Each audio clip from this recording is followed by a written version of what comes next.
കിച്ചണിലേക്ക് എല്ലാവർക്കും ഒരിക്കൽ കൂടി സ്വാഗതം. ഇന്നത്തെ സ്പെഷ്യൽ റെസിപ്പി ബ്രെഡും മുട്ടയും ഉപയോഗിച്ചുള്ള ഒരു അടിപൊളി 4 മണി പലഹാരമാണ്. വളരെ പെട്ടെന്ന് ഉണ്ടാക്കിയെടുക്കാൻ പറ്റുന്ന ഈ പലഹാരം കുട്ടികൾക്ക് വളരെയധികം ഇഷ്ടമാകും. ഇനി ഇത് എങ്ങനെയാണ് ഉണ്ടാക്കുന്നത് എന്ന് നോക്കാം. കുറച്ച് ബ്രെഡ് പീസുകൾ എടുത്തിട്ടുണ്ട്.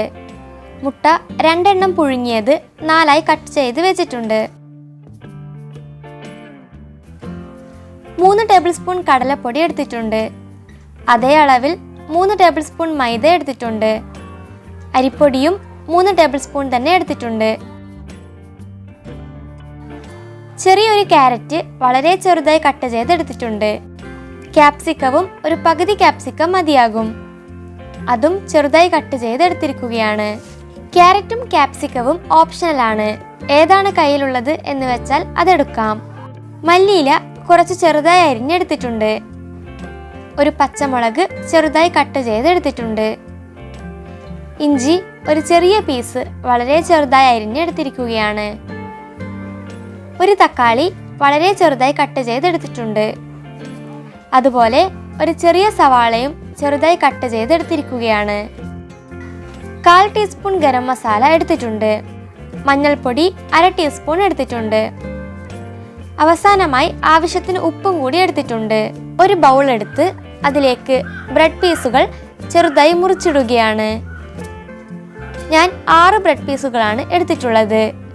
എല്ലാം തന്നെ ഇതുപോലെ മുറിച്ചിടുകയാണ്. ഇനി ഈ പാത്രത്തിലേക്ക് കടലപ്പൊടി, മൈദ, അരിപ്പൊടി എന്നിവ ചേർക്കുകയാണ്.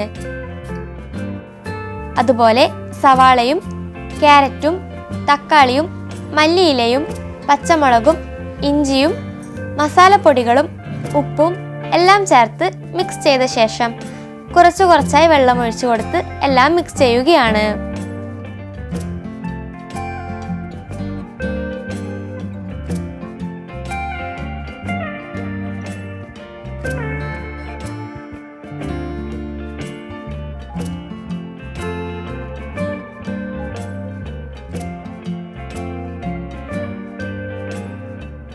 വെള്ളം കൂടി പോകാതെ ശ്രദ്ധിക്കണം.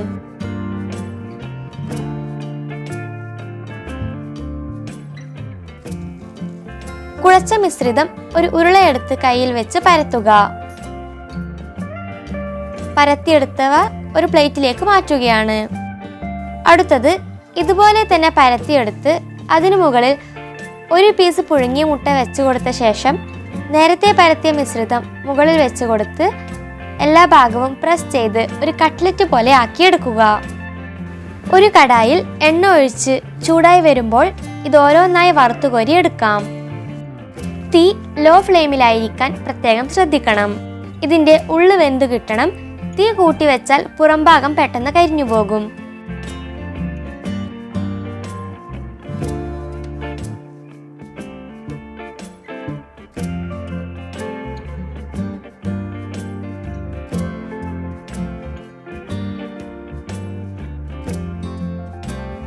ഇതാ നമ്മുടെ പലഹാരം തയ്യാറായി കഴിഞ്ഞു.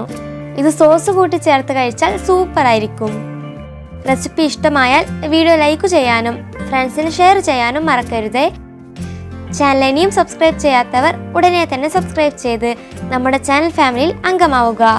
Thank you for watching the video.